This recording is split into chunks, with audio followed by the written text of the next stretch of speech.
It's time for American intelligence agencies and the U.S. Department of Defense to admit to the American people and to the world that it lied us into the war in Iraq, to make amends so we can regain the moral high ground and move forward with the world. A major episode here on Game Theory today. Guys, it's time for some game theory. Hi there, I'm Eric Garland, and I'm an intelligence professional. I'm an analyst. I'm also an operative in the sense that I'm a collector, and I do different things in the profession now for the last 28 years. I started back in the mid-90s working what's known as competitive intelligence, which is the commercial application of basically spy tradecraft for corporate use, all legal, all ethical, but it's all born from human intelligence techniques and practices that were pioneered by the Central Intelligence Agency, British intelligence, folks like that. I've become sort of a public ambassador for the field. I've written books and published articles, and I've trained professionals now for over 20 years in the field. And to this day, I'm kind of constantly recruiting when I see people who have the right ethical character, the right smarts, the right personal mastery.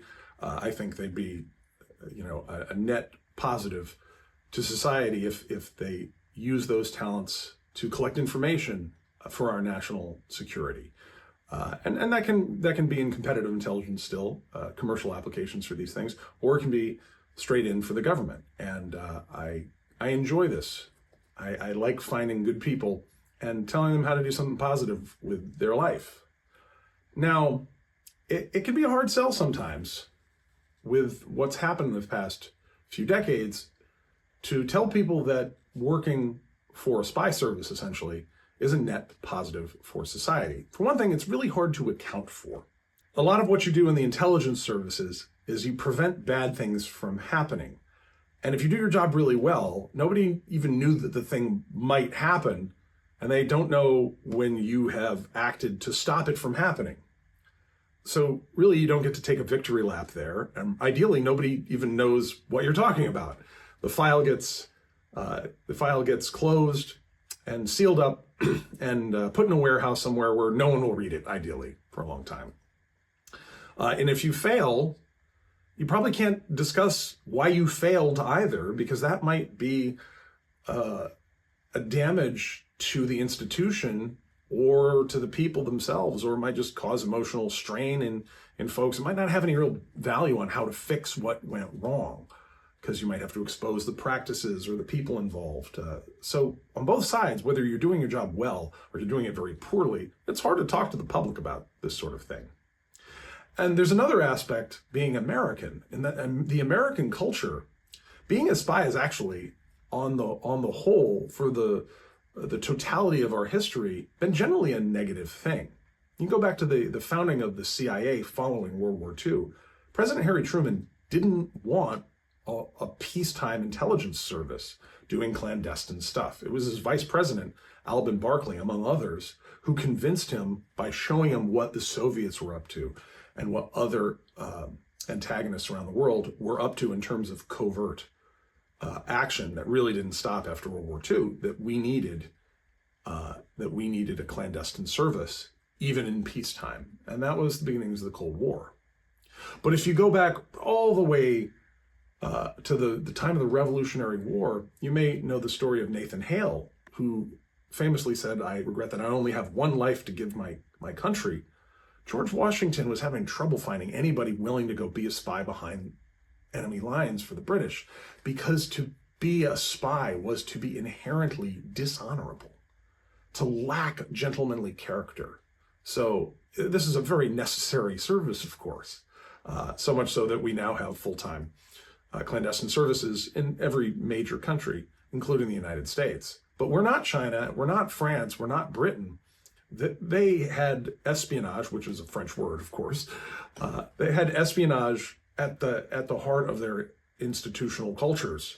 It's really just how they operate. Sun Tzu wrote about this. You got to know the enemy, and so it goes all the way back into thousands of years of Chinese culture. America, not so.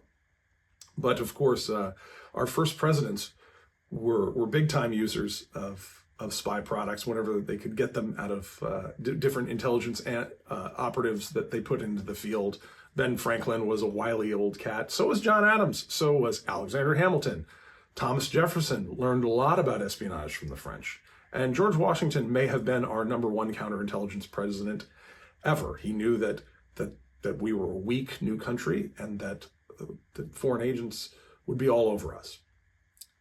Nevertheless, being a spy in America was not really an accepted practice, and it wasn't professionalized until about the 1950s. And even then, we have, the public has a generally negative image about espionage in America. You might hear about the CIA planning to try and kill Fidel Castro with poisoned cigars or exploding cigars or whatnot. We hear about the Bay of Pigs disaster. You'll also hear about how the CIA missed the fall of the Soviet Union, which it may have, okay. But the biggest failure by far was in the disastrous false intelligence that lied us into the Iraq War. And I think it's time to draw a bright line between all the failures of intelligence that came before 2002, 2003. The run-up to the Iraq War, to us getting into the invasion of Iraq in 2003, and how we dealt with telling the public what we found of the Iraqi threat, particularly where it involved weapons of mass destruction. There's a bright line between all of the espionage work that came before and that event, because that was an intentional deception of the world that resulted in the death of no fewer than 1 million Iraqis and the death and injury and torment of countless American service members, and wasted not only our blood and our treasure, but also America's moral standing in the world. It's a disaster we've never dealt with. And today, I'm going to take you through the 2002 National Intelligence Estimate produced by the Central Intelligence Agency and all the other component agencies around the U.S. government. And I'm going to show you how dishonest that document really was.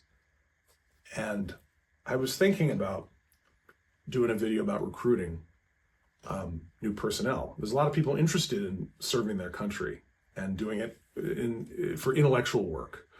Not everyone is built for combat, right? There's got to be a place for nerds to serve their country, and the intelligence services, national security is a great way to go with that, whether it's policy or straight up espionage. There's plenty of stuff that you too can do to help secure your country. But I was thinking, it's hard for me to make this sale when we have this tragedy and this injustice that has never been exposed. So I want to take you through a document that was declassified in 2014.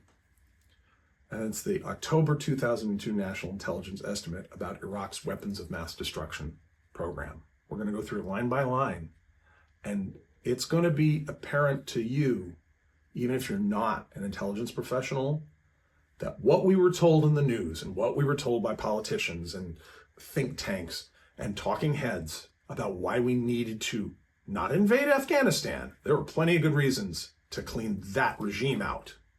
Why we had to go to Iraq in such a hurry. You're gonna see that you were lied to. And I'm gonna give you the personal tour. This document was declassified by the Obama administration in 2014. This is the October 2002 National Intelligence Estimate about the nation of Iraq's continuing programs for weapons of mass destruction. This was a classified document where no foreign eyes were allowed. You can see up in the upper right-hand column here, we have NOFORN, that's no foreign. And to the left, it says top secret. Top secret is a catch-all classification for information that, if it were divulged outside of the channels that have been allowed, would cause very grave damage to national security. Most people are pretty familiar with this. This is supposed to be a document that represented our best understanding across all 16 agencies at the time. And all of those put together are known as a national intelligence estimate. That's when you put all of the different agencies' opinions on something into one picture. And this is usually coordinated by the Director of Central Intelligence, the head of the CIA. These days, it might be coordinated by the Office of Director of National Intelligence, which has taken over some of the production of things like the Presidential Daily Brief that the president and others get every day. So this would have been a pretty big deal to get everybody's idea of what's going on in some country and what threat it posed to the United States. So that's a national intelligence estimate on WMDs. This is the document that they used to justify the invasion of Iraq in March of 2003, not quite 2 years after the attacks of September the 11th. We didn't have the benefit of reading this document for another 12 years after it was produced. And during that period of time, as I've said, there were a lot of people who implied that they had seen very convincing top secret intelligence, which indicated that Iraq was a clear and present danger to the United States that required an invasion. Thinking back, of course, the very implication that they knew these things, it was a violation of their oath, but we were all trying to figure out what to do in the post-9/11 world. So now we get the benefit of being able to actually read the National Intelligence Estimate. So I'm going to take you through it. It is hot garbage. So there's a bit of an errata sheet here, which means we tried to say this, but we would have said that. And I'm not sure when that was produced. But they changed page 7, first sub-bullet under the first bullet, replace the following. Baghdad has mobile facilities. Well, this is what they change it to. Baghdad has mobile facilities for producing bacterial and toxin, BW is bioweapons, agents. These facilities can evade detection and are highly survivable. Within 3 to 6 months, these units could produce an amount of agent equal to the total that Iraq produced in the years prior to the Gulf War. The Gulf War referred to the 1990 invasion of Iraq. So this is just an errata page. But the question that you get is, wait a minute, how many of these have we found in the intervening 25 years? We invaded Iraq. Did we find all these? Well, of course, we didn't. That's much the point. But we're now going back to the document they were originally dealing with to decide to invade Iraq.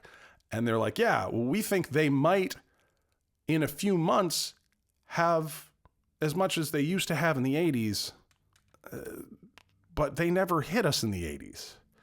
So that's an interesting thing to compare to. But don't worry, it gets worse. But you see a lot of interest in bioweapons agents. And my question, because I live next to the post office that got hit after 9/11 in Washington, D.C., and my friends worked at Vermont Senator Patrick Leahy's office, and their office got a letter with some powder in it and all that. One wonders if the anthrax there that was sent to the post office was there as part of the justification that we now read is in the National Intelligence Estimate, which is that, Saddam has bioweapons, like turned up at the post office. But, we haven't really seen a lot of anthrax attacks ever since. So I have a few questions there. So let's get into the meat of the document here. Iraq's continuing programs for weapons of mass destruction, which, of course, we found out they really didn't have any at all. And they didn't then, and they don't now, and they never have. And everyone basically lied to us about the whole thing. So we get to find out about how the document was made. This estimate was approved for publication by the National Foreign Intelligence Board under the authority of the Director of Central Intelligence, the head of the CIA.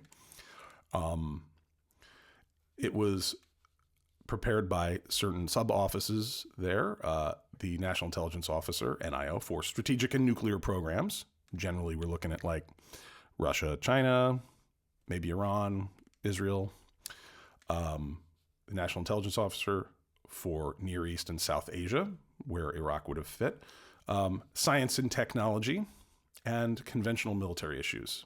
So conventional is non-nuclear. Science and tech probably covers bioweapons and chemicals and stuff like that. So that's who put this together. And it does not hold up too good. Now, the scope note here talks about all the different intelligence products that went into the making of this estimate. So a product is when an intelligence agency collects up all this information, and then it goes through their analysts. Their analysts go, what do I think that means? And they do some implications. They come to some conclusions. They assign what's known as a confidence interval, high, medium, or low. How sure are we about our conclusion here? And they'll put out a discrete, distinct document about a topic. Sometimes it's just from their agency's intelligence, and sometimes it is known as all source. So they might get some products from other agencies to go with theirs. So the National Geospatial Intelligence Agency might give their information over to the NSA, the National Security Administration, the National Security Agency, pardon me, that does signals intelligence. And so that satellite data can be used by the NSA or by the Defense Intelligence Agency, DIA, or whatever. The FBI can contribute stuff about what happened on the U.S. homeland. And this goes into a single document that's a product, is the term of art. So the estimate here builds on the work and judgments of recent intelligence community products on this issue. Now let's look at the dates. This is where it gets important. Current and future air threats to the U.S. homeland, July 2002. Well, that seems pretty important because we just had a bunch of planes in the air that ran into buildings. So we didn't want that to happen again. So we had some homeland security analysis. Smallpox, how extensive a threat? Top secret, December 2001. So that was right after 9/11. Okay. Foreign missile developments and ballistic missile threat through 2015. So that would have been a 14-year forecast produced December 2001. Bioweapons threat to global and U.S. agricultural sectors, March 2001. So that predated September 11th. Biological warfare, January 2001. So that predated, that's the January 2001, of course, is the end of the Clinton era. And it gets a lot earlier. Iraq, steadily pursuing WMD capabilities, top secret, December 2000. That was the end of the Clinton administration. Worldwide bioweapons programs, trends and prospects update, 2000. Emerging land attack cruise missile threats, a forecast of capabilities, 2000 to 2015. Top secret, December 1999. Worldwide bioweapons programs, trends and prospects, August of 99. Reconstitution of Iraq's nuclear weapons program post-Operation Desert Fox, June of 99. Foreign biological and chemical weapons threat to the United States, July of 98. Reconstitution of Iraq's nuclear weapons program, October 97. So note that the Clinton administration was already taking out Iraq's capabilities. That was, Desert Fox. That's post-Desert Storm. We kept Saddam Hussein in a box. And this is something I mentioned in my game theory thread of December 11th, 2016. I believe I shorthanded it to anything funny popped up on the radar, in came the missiles. The Clinton administration had been keeping Saddam Hussein's capabilities very constrained. So it's very interesting. They were not recommending that we invade Iraq back during the Clinton days. And we look at what went into the estimate that justified the Bush administration to do so. And they used a bunch of intelligence products from back in the Clinton days, which nobody told that to us, right? So that's why we're going through this now. By the way, when you see things like this blank spot, this is known as a redaction. So top secret, you might have some slashes after that TS that would indicate where that intelligence came from or the name, like a code word that would identify the program. And that's just not necessary for the public to know about, so it gets taken out. I think it's pretty appropriate. And no foreign eyes means even our Five Eyes partners, we don't want them to have this. This is, for the time being, we put this product together just for American eyes, and we may do a subsequent product that omits certain information to share with our allies. But that's what some of the markings here mean. I am noticing right off, as soon as you get into the meat of this national intelligence estimate, how tricky the language is. It's very lawyered. So we're talking about whether or not Saddam Hussein had the capability to hit Cleveland. That's how I put it. Could they hit us? Not could they hit their neighbors or our allies or our friends. Could they hit us?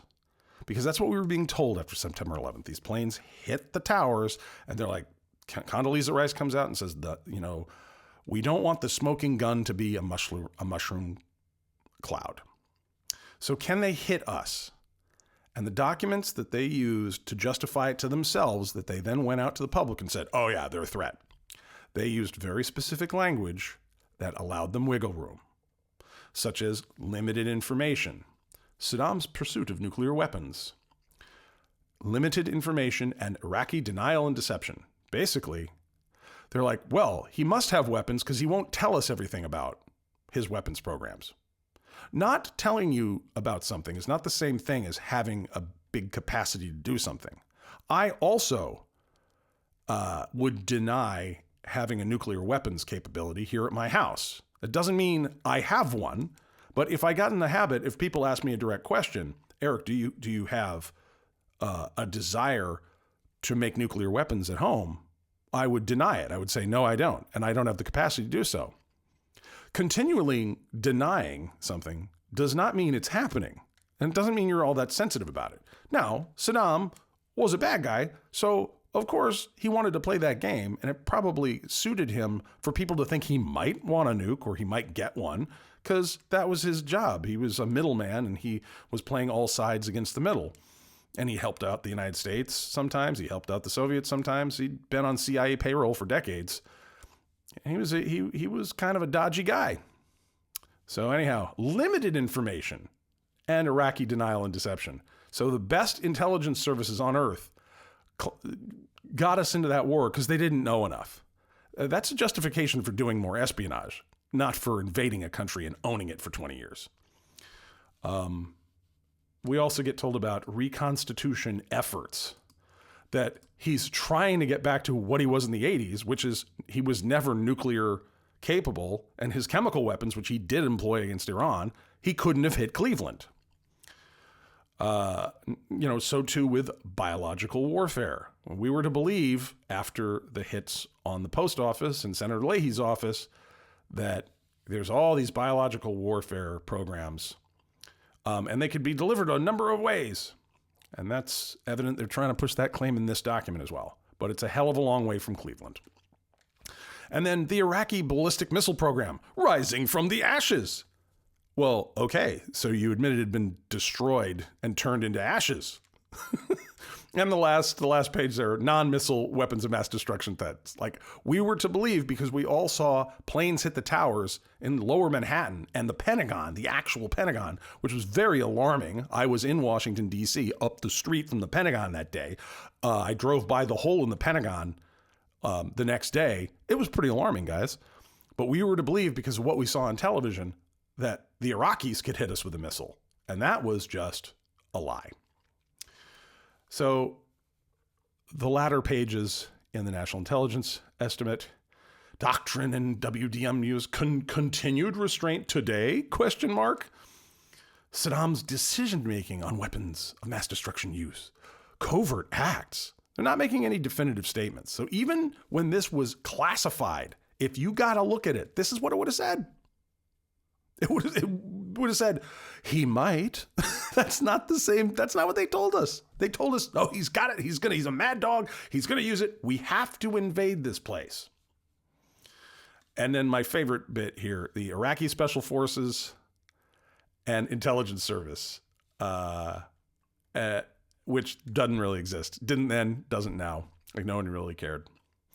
So, and then there's the annex attempts to acquire aluminum tubes, which, as you'll find out, the intelligence services didn't really believe.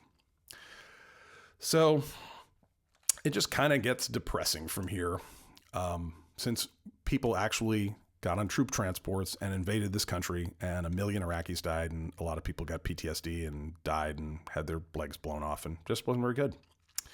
So, key judgments. This is what they used to justify all this. Iraq's continuing programs for weapons of mass destruction. Right away, we start with the weasel words. Because if you start a program and you do anything towards it, like you open a book that's on anthrax, you have a continuing program. You know? If you look at your lab equipment and go, God, I wish I could make a bioweapons agent, you have a continuing program. In fact, you might never be qualified to say you don't have a continuing program. That's how nuts this was. We judge that Iraq has continued its weapons of mass destruction programs in defiance of UN resolutions and restrictions. So what's the key part there? That they've continued the programs? Were the programs any good? And is this judged by the UN's resolutions and the UN's restrictions, or do we have our own national security estimate for what's threatening? Because we're just concluding that this is really bad, but what's the standard here? Well, you're not going to get much of it. So it says Baghdad has chemical and biological weapons, as well as missiles with ranges in excess of UN restrictions. If left unchecked, it will probably have a nuclear weapon during this decade, so by 2009. CINR alternative view at the end of these key judgments. The State Department was the only agency that had the guts to say, no way. They would not put up with it. And they said, we're not hearing anything that we normally would through our diplomatic channels. So no way. Nobody else thinks that they're dangerous either. God bless the State Department Intelligence Service. We judge that we are seeing only a portion of Iraq's WMD efforts, owing to Baghdad's vigorous denial and deception efforts. I mean, thank God they weren't slovenly denial deception efforts. The implication there being they must have them. And we conclude, we judge that we're only seeing a portion, a large portion, a small portion, 99%, 1%, 2%. Again, that's a justification to do a lot more espionage. If it's really that up in the air about how dangerous they are, then you should get some, spies in there. Just a thought. But this is how they sold it. Revelations after the Gulf War of 1990 starkly demonstrate the extensive efforts undertaken by Iraq to deny information. By the way, note all the adverbs and the descriptive vocabulary in here. A vigorous denial, starkly demonstrate. How about just, Baghdad's denial? They have a lot more going on. They've deceived the world. Why vigorous? Why does it starkly demonstrate? Look, if I demonstrate that there's a gun pointed at your head, I don't have to strongly demonstrate it. You don't like a gun pointed at you, right? I don't have to vigorously put poison in your coffee. I just have to put poison in your coffee. There's a lot of theatrical vocabulary here. But then they let off the they let off the emotional pressure here with, we lack specific information on many key aspects of the WMD programs in Iraq. So they didn't have anything. This was crap from top to bottom, So it's stark and vigorous. They're denying, boy, they are being bad. They are denying what they have going on. Not that we know much about it. Okay. Thanks, guys. Since inspections ended in 1998, Iraq has maintained its chemical weapons effort, energized its missile program, invested more heavily in biological weapons. And in the view of most agencies, Baghdad is reconstituting its nuclear weapons program. Okay, so they haven't necessarily maintained chemical weapons. They maintained their effort. It has a missile program and it's energized. What does an unenergized missile program look like? Is that like a slovenly or a slacker missile program? I don't know. Are the lazy ones less dangerous than the really aggressive ones? I don't know. I don't have a missile program here. I'm denying it again. You see why I might get invaded by the Bush administration. I'm denying that I have a weapons program here at my house, but it's true. And they've invested more heavily, the Iraqis have, in biological weapons. Okay. What's a heavy investment? Do we have a number? Well, don't be looking for those. That would take intelligence that apparently wasn't available to the President of the United States. How much did they spend? Where'd they buy it? Who sold them the stuff? Good luck with that. And in the view of most agencies, except for the ones that actually specialize in nuclear stuff, like the Department of Energy, as you will see, they believe that Baghdad is reconstituting its nuclear weapons program. Okay. Iraq's growing ability to sell oil illicitly increases Baghdad's ability to pay for WMDs. And they've quadrupled. They're making a lot of money in oil. Hey, man, you ever been to Texas? People make a lot of money selling oil. And, it begs the question, what are you can't send petroleum over the internet. Like, it shows up in a ship. Go seize the ship. When they sell the petroleum, a lot of times it's in cash, but sometimes it's, financial transfers. You can track that stuff. Get FinCEN on it. Get your European partners on it. It had to go somewhere. We can track these things. Somebody has to pump it onto a ship or they put it into a pipeline. And then they crack it at a factory. Hey, where'd you get that? Is that Iraqi oil? I mean, heck, there are experts that can test what kind of petroleum it is, and with some reasonable degree of accuracy. Why not pursue the customers for these things? We didn't get told that. Iraq has money. Therefore, they could buy, weapons of mass destruction. It's like, yeah, and if I had ham and rye bread, I could have a ham sandwich, right? But, okay. This is the intelligence that we were given. Iraq has largely rebuilt missile and biological weapons facilities damaged. They largely rebuilt. Well, do they have the roof on? Are they operational? Or have they rebuilt them? Did they throw a tarp over the thing or what? Is it functioning? They've rebuilt the facilities. Are there people in the facilities? Have they reconstituted their capabilities here? And by the way, this is now declassified. What are the capabilities? Good luck looking for that. So, although we assess Saddam does not yet have nuclear weapons or sufficient material to make any, he remains intent on acquiring them. Okay, so remaining intent on having a horse does not make you a jockey in the Kentucky Derby.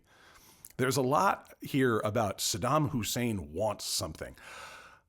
People want lots of things that they don't ever get. I have a continuing, ongoing, vigorous program for washboard abs that I've never quite gotten to. I'm not going to do a video on that part, but it's true.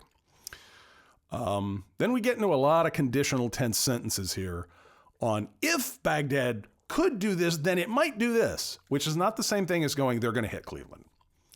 If Baghdad acquires sufficient fissile material from abroad, it could make a nuclear weapon within several months to a year. Well, yeah. If you get a lot of flour, you might make pancakes or cupcakes. Who knows? Without such material from abroad, Iraq probably would not be able to make a weapon until 2007 or 2009, owing to inexperience in building and operating centrifuge facilities to produce highly enriched uranium and challenges in procuring the necessary equipment and expertise. Yeah, they didn't have the stuff to make nuclear weapons, which they admit. They didn't have the smoke. We don't want the smoking gun to be a nuclear mushroom cloud. They knew for sure and for certain Iraq couldn't do this, and they lied to us. So who was the experts in nuclear weapons? Well, they're at the Department of Energy. DOE was created not for renewable energy. It was created decades ago to handle the nuclear weapons stockpile. That's why DOE exists. End of report. So DOE didn't buy this, which hardly got underlined here. They say most agencies believe that Saddam's personal interest in and Iraq's aggressive attempts to obtain high-strength aluminum tubes for centrifuge rotors. By the way, most agencies, so we're talking what? FBI, Coast Guard intelligence, Marine intelligence, Air Force intelligence, they don't necessarily have the ability and the technical expertise to make those assessments. They sometimes have a belief that is based on other agencies with expertise, their assessment.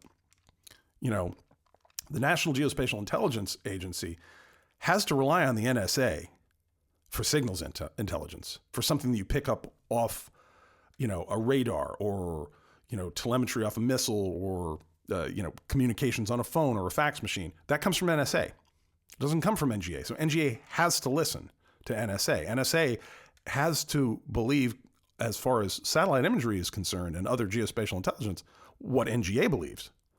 So it's a bit of a round robin there. So most agencies believe that, provide compelling evidence that Saddam is reconstituting a uranium enrichment effort. Okay. DOE, however, agrees that reconstitution of the nuclear program is underway, but assesses that the tubes are probably not part of that program. So this whole, he's trying to get aluminum tubes, the experts were like, yeah, but it doesn't look like he's putting together an enrichment capability. And so we said that the Coast Guard believes that it's a nuclear enrichment program, but DOE doesn't think so. Okay. That's what was going on here. Iraq's efforts to reestablish and enhance its cadre of weapons personnel, as well as activities at several suspect nuclear sites, further indicate that reconstitution is underway. Yeah, well, the cadre of weapons personnel, like taking a bunch of resumes or going and getting the people, is not the same thing as getting those people to work with the strengthened aluminum tubes that you don't have for the fissile material you also don't have. But they are making efforts to reestablish and enhance its cadre of weapons personnel. These are all these are estimates and assessments about efforts and desire.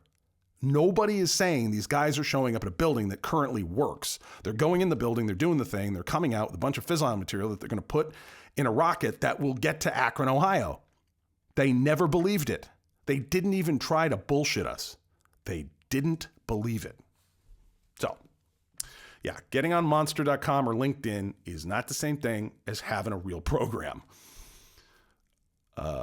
Let's see. All agencies agree that about 25,000 centrifuges based on tubes the size that Iraq is trying to acquire would be capable of producing approximately 2 weapons worth of highly enriched uranium per year. I hope you all agree that having about a 1/4 pound of ham and 4 slices of rye bread will approximately make 2 ham sandwiches.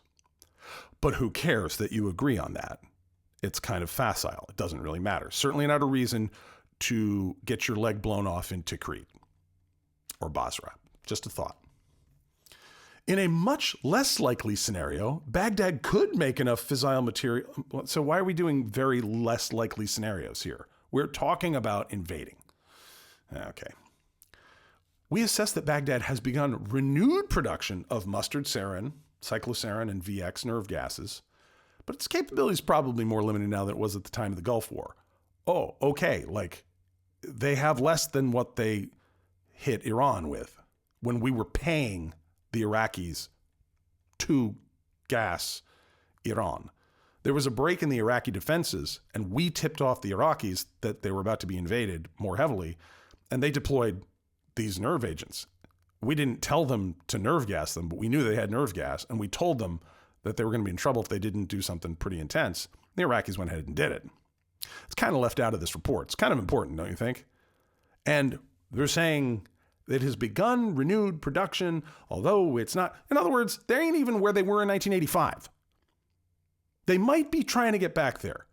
And that is different. This is 2002. This is so to justify your cousin going to Iraq and having PTSD, or your dad never coming back, or 1 million Iraqis dead and tormented by this. That they weren't even where they were with this stuff in the 80s. Okay. An array of clandestine reporting reveals that Baghdad has procured covertly the types and quantities of chemicals and equipment sufficient to allow limited chemical warfare agent production, hidden within Iraq's legitimate chemical industry. Okay. The rest of the document reads like they don't have a lot of specificity here. So there's an array of clandestine reporting. I'm not really sure as to how much that matters. What's an array? There's a lot. The way you describe that is with a low, medium, or high confidence interval, but whatever. Although we have little specific information on Iraq's chemical weapons stockpile, Saddam probably has at least 100 metric tons and maybe is 500 metric tons of chemical warfare agents. Much of it added in the last year. Okay, if we have little information on Iraq's chemical weapons stockpile, how do we know that much of it was added in the last year? I thought we didn't have much specific information on it. Sounds like you're pretty specific. Are you guys coming or going? What are we doing here? Iraqis have experience in manufacturing chemical weapons, bombs, artillery rockets, and projectiles, so they can make stuff for their own defense sector. Okay, thanks, guys. Yeah, we know that. Who outfitted them with that? That would be the United States. Okay. We judge they have some lethal and incapacitating biowarfare agents, bioweapons, okay, including anthrax, bombs, missiles, aerial sprayers, and covert operatives. Okay, well, we sold them a lot of this stuff and trained them, whatever. And it was from the 80s. None of this was new in 2002. Chances are even that smallpox is part of Iraq's offensive bioweapons program. What, it's 50-50? Is it or isn't it? 50-50, you're really non-committal. That's not high confidence. I guess they're not saying it. And maybe it doesn't matter that much. Baghdad probably has developed genetically engineered bioweapons agents. Okay. I mean, these guys they had to trade their oil for food, which you admitted they were doing, but you said they did it too much. They were making too much money. And yeah, it was a bunch of corruption, which is not at all surprising, given that petroleum is easily fungible, saleable in a lot of places. And, there's a lot of money changing hands, and that's a good way to get some corruption going. But, did they have enough to do like genome sequencing and, genetic engineering of this stuff? It seems unlikely, but, so they say probably. Oh, okay. Baghdad has established a large-scale, redundant, and concealed bioweapons agent production. We're always told about this stuff that they've got off camera. It's there. You just can't see it. It's in my pocket. My girlfriend's in Canada. She's in Saskatchewan. We met at camp. Okay, guys. This was to get us into a war. I'm not trying to be overly harsh on a piece of writing here. This is why your cousin came back, injured and ended up addicted to OxyContin and then died early. So this is pretty serious. 1 million dead Iraqis and wasted blood and treasure. They need to be held to a high standard at long last here. But it don't look too good. Iraq maintains a small missile force and several development programs, including drones probably intended to deliver biological warfare agents. Well, you can do a lot of things with these drones, right? As we know. But where are they gonna, deliver these? We were told it was going to be up our nostrils. Gaps in Iraqi accounting to UNSCOM suggest that Saddam retains a covert force of up to a few dozen Scud variant short-range ballistic missiles with ranges of 650 to 900 kilometers. They're in Mesopotamia. That's, hitting Cleveland pretty hard.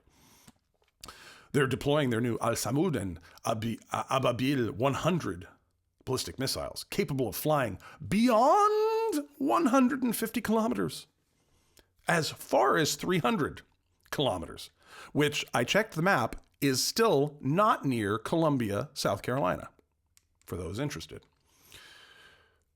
Baghdad's UAVs could threaten Iraq's neighbors, U.S. forces in the Persian Gulf, and if brought into the United States, the U.S. homeland. Yes, and if we brought, a Reaper drone into your baby's room, it might hurt your baby.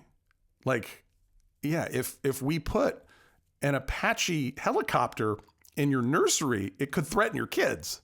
But you'd have to ask how it got there. So this is pretty damn silly. Let's see. Interesting, though. The director of intelligence, surveillance, and reconnaissance of the U.S. Air Force, which would be the subject matter expert on drones, does not agree that Iraq is developing UAVs primarily to be intended for delivery platforms for biological and chemical weapons. The small size of Iraq's new UAV strongly suggests a primary role of reconnaissance. Although chemical biological weapons delivery is an inherent capability. In other words, they're probably going to use these drones to fly around with a sensor on them to look if anyone's coming into their country. And I guess they could have a bunch of anthrax on board, but probably not.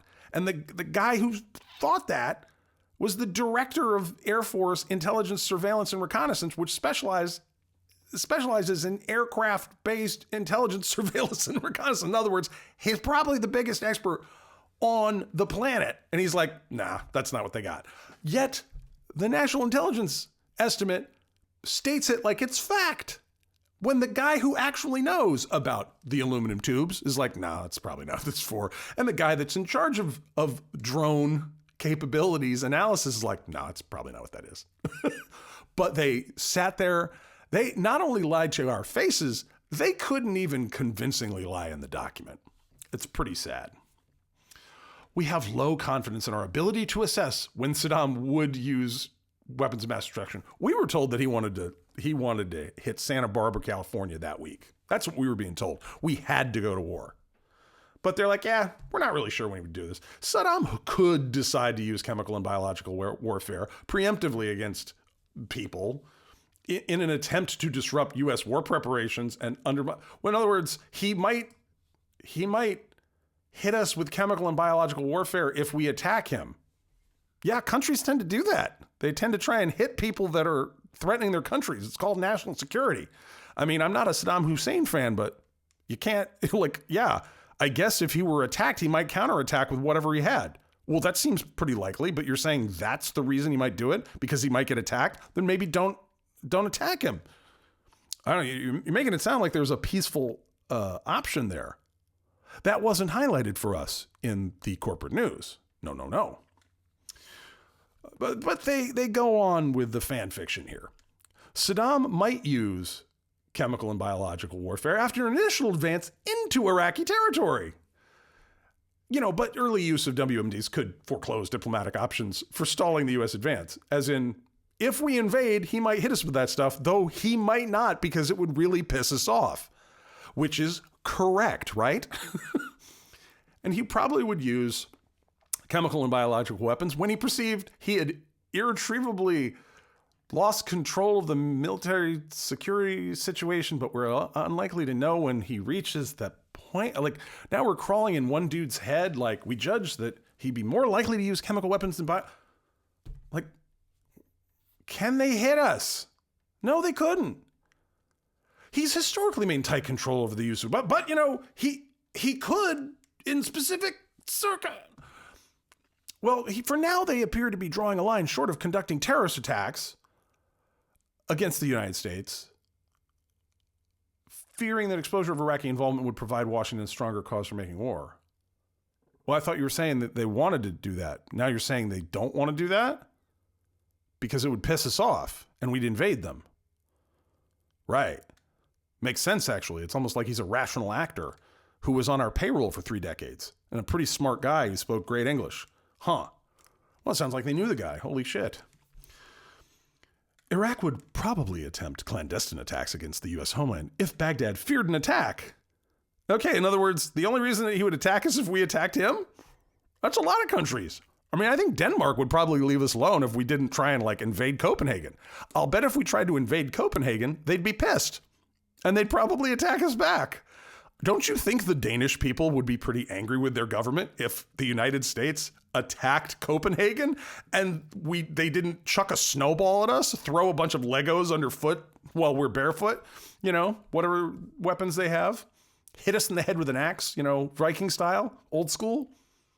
Wouldn't every country attack us if they were invaded by us?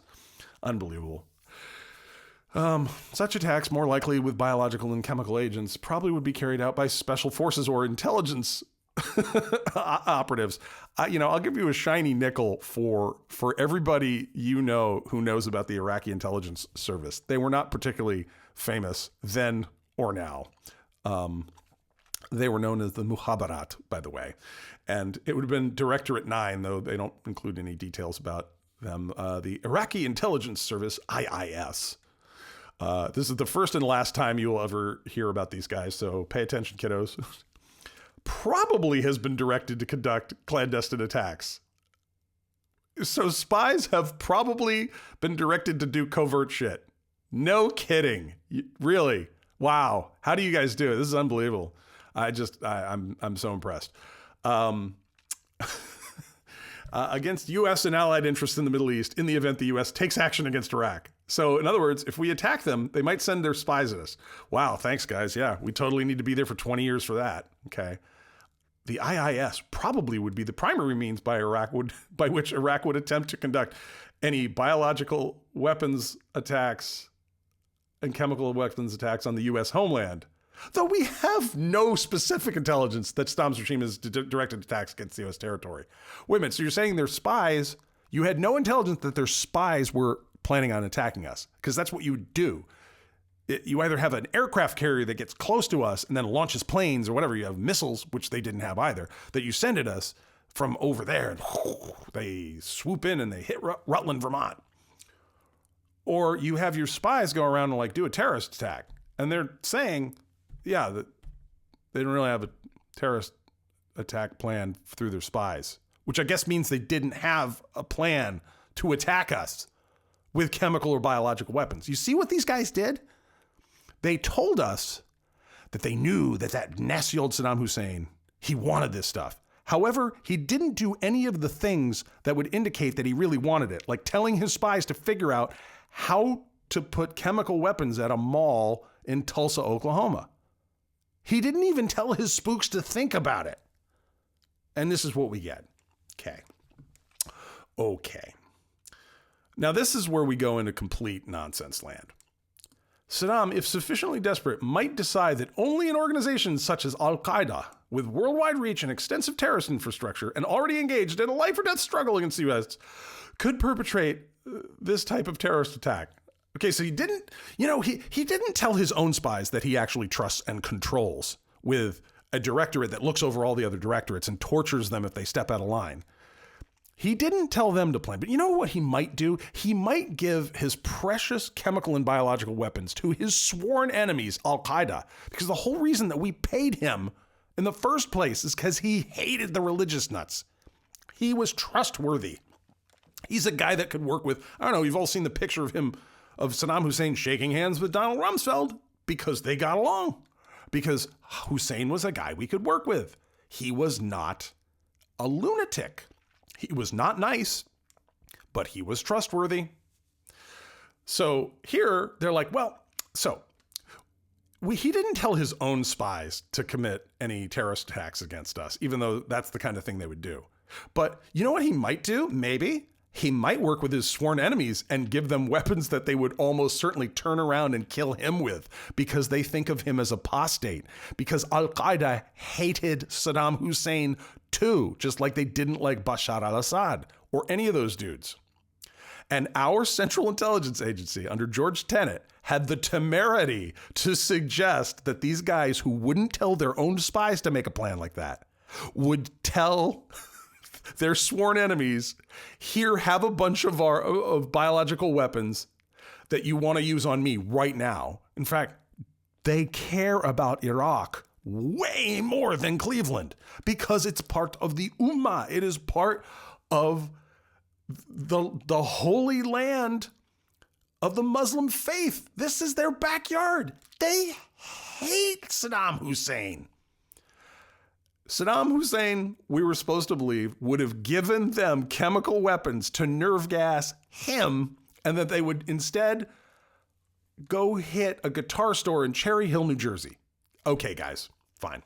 Finally, on page 8, here we get to State INR Alternative View, which I sum up as bullshit, top to bottom.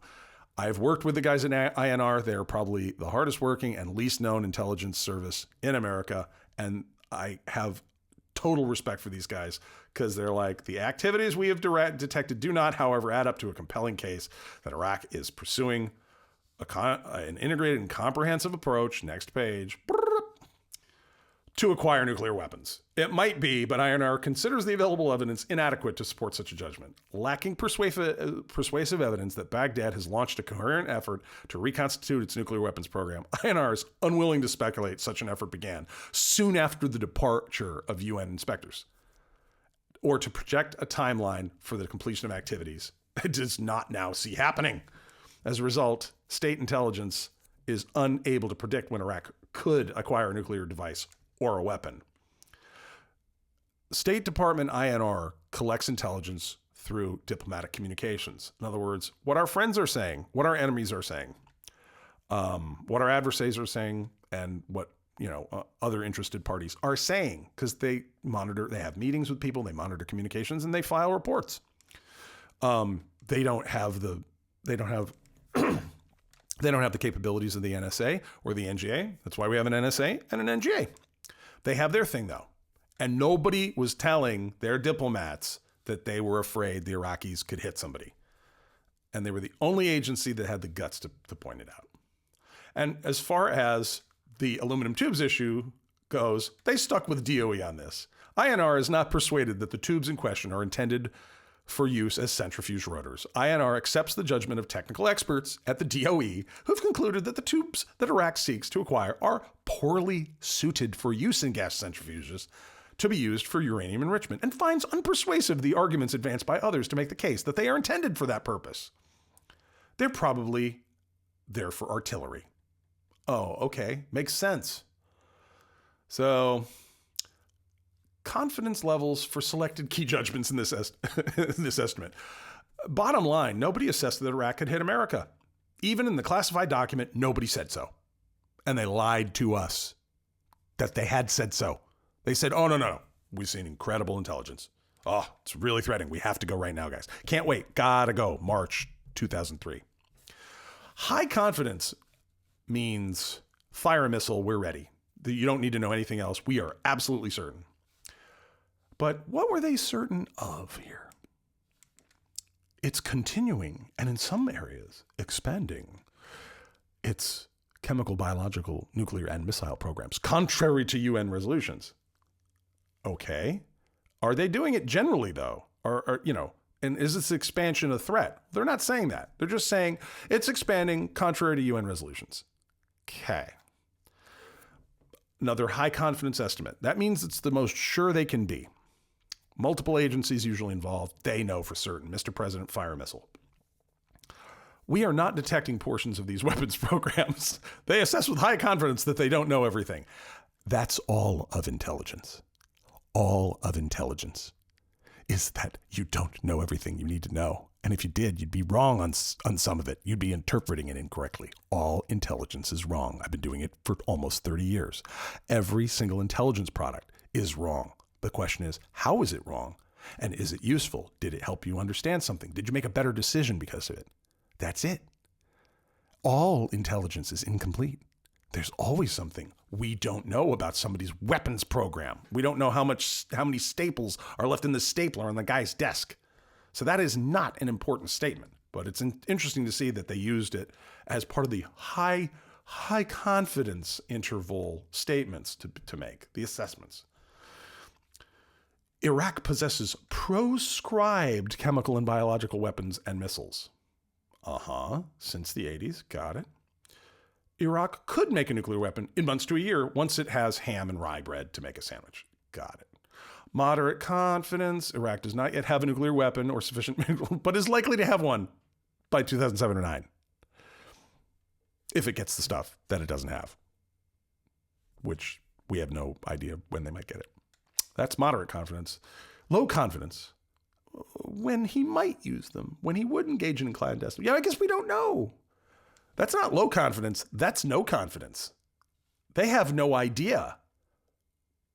They have admitted that they don't have an idea really of what would motivate Saddam Hussein, which means they don't have anybody near him. They don't have human intelligence coming from the Hussein regime. They didn't have any signals intelligence they were picking up, which, by the way, I don't believe. It's too easy to get that kind of stuff. But in any event, they claim to have no insight into the man. Okay. And they have low confidence, but still willing to make a statement that he might share chemical and biological weapons with the people that wanted him dead first, which, I don't buy. And it just gets more embarrassing from there. The assessment that intelligence information over the past 10 years makes clear Saddam has never abandoned his pursuit of weapons of mass destruction. I've never abandoned my pursuit of washboard abs. But I am not going to be in an underwear commercial anytime soon. Just saying. He has used chemical weapons against Iran. Yeah, we helped him. We paid him. Okay. Oh, and even before the Gulf War, Iraq concealed its weapons programs. Countries lie about classified programs. That's why they're classified. And there are other countries. They're going to tend to not tell you. I understand that we invaded him and we're like, hey, here's the deal of you continuing to have this country, is you have to be honest with us about your programs. And that was reasonable. The UN thought so. I still think so today. That was reasonable. But he's not telling us everything. That wasn't enough to go to war on, is the point. Baghdad has exceeded UN range limits of 150 kilometers, which is 70 or so miles. Yeah, well, Cleveland's a long ways from Iraq, so yeah. Revelations after the Gulf War starkly demonstrate the extensive efforts to deny information. Well, how come we couldn't get that information? All in all, what it says, he couldn't hit us, and nobody thought he could, and they lied to us that he could. And that is really the rest of the document. Limited information and denial and deception. The State Department, they go back to them again. INR believes that the indicators we have to be at best ambiguous and sees no compelling evidence, the sort it would expect to detect. Somebody's always talking about something like that. This is why when they went and started talking about going to Iraq, I said, I know people that make threat assessments for the Pentagon. I haven't heard anybody talking about Iraq. They're basically taken care of. Afghanistan, we thought was a problem, man. when they showed us those jerks in Afghanistan, I was like, oh, those guys. We all knew who they were. The Taliban were problems, man. They were left over from the old Bin Laden days. The Mujahideen, they were a problem. We didn't clean that place up enough after we won, we won the war and failed the peace. But nobody was talking about Iraq. State Department said so as well. Yeah, many key scientists evidently have been assigned to critical positions in non-nuclear defense sector. State Department's like, dude, the only people that the Iraqis had who would work on that stuff, they don't even work in the right building anymore. And that is how we ended up in Iraq. Bottom line here, we're very nervous. We have no intelligence about this thing that we swear is happening. We are concerned significant nuclear activities are escaping our detection. That's not an intelligence assessment. That's a hyperventilation. That's a sign you need better spies. And how did this country that we invaded, how were they that good at, fooling us? Like, we had the UN in there all the time. We didn't recruit up any spies. We didn't have drones. We didn't have satellites on them. All this stuff that we didn't know. We couldn't monitor the money coming in and out of there. Really, we couldn't. That was the story we were told. That we just don't know. We're just not good enough at espionage. We need to do espionage with tanks and your cousin or you.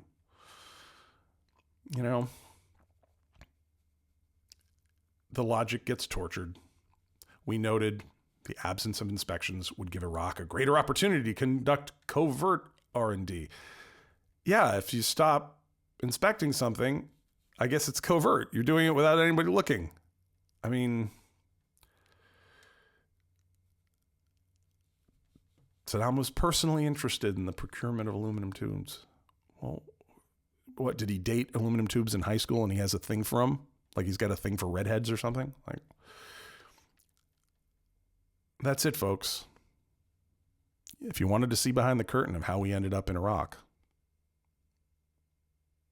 and dishonesty that we never ever fixed, we never owned up to, this is it.